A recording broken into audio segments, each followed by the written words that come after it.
Hey, what's up guys? Welcome to another episode of Track Car Obsession. We already tore apart some of the front of the car.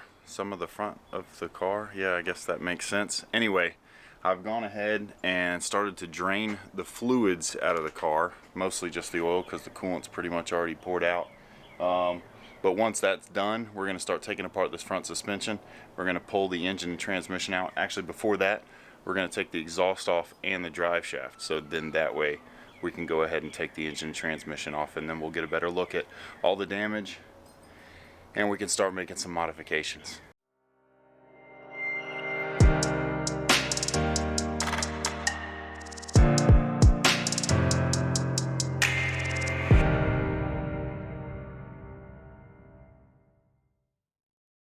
Alright, so off camera I went ahead and took off my exhaust, took off the drive shaft, and gone ahead and stripped the engine area a little bit. So I took off the factory Mazda engine wiring harness.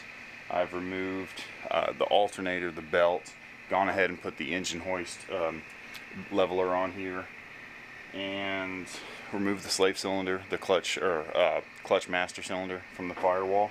So the next thing that we're going to do is take off the power steering and the sway bar, and then that way we can go ahead and drop the whole K-member.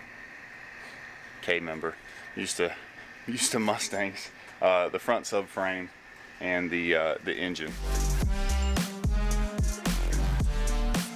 Alright, so we've got the front sway bar and the steering rack pulled off, so now the whole front is clear so that we can pull that out. Let me show you underneath real quick before I unhook the transmission. So here is the dented exhaust where the heat wrap has also been pulled off.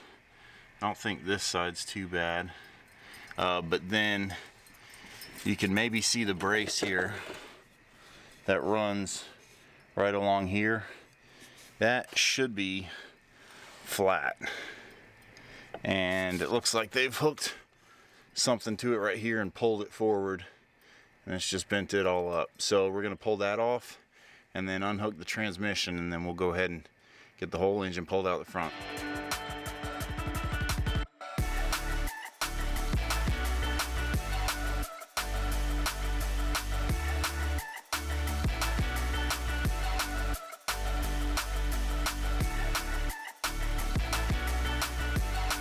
Whew, that took a whole lot longer than I thought it was going to take. Luckily my brother came by to help me out, but for some reason I thought it would take like 5-10 minutes since I've done it so many times now, and I thought I had everything unhooked. But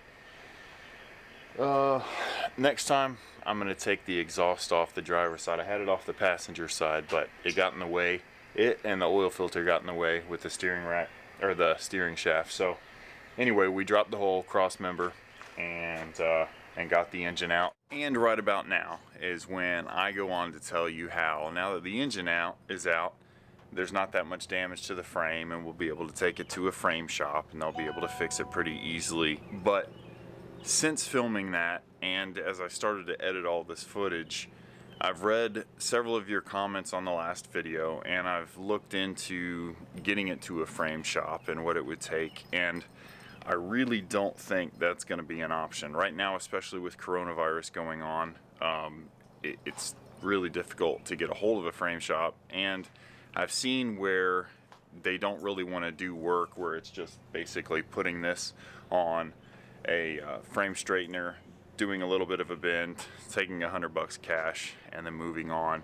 It's not a priority for them. They make a lot of money doing big jobs. So I think what we're going to do is go to the white car, just like everyone said. So we've already done a lot of work on that. There's a lot of stuff that's already been stripped out, and this engine and everything has already been fitted to it before, so it should be pretty easy to go ahead and put it in.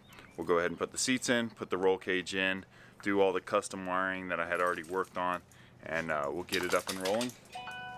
And then for a daily driver, I've got a couple ideas. Pretty excited about them, but it may be a few weeks before all that pans out, and of course that stuff's going to be on the channel as well. So I'll see you in the next video. We'll get started on this white car. Thanks for watching.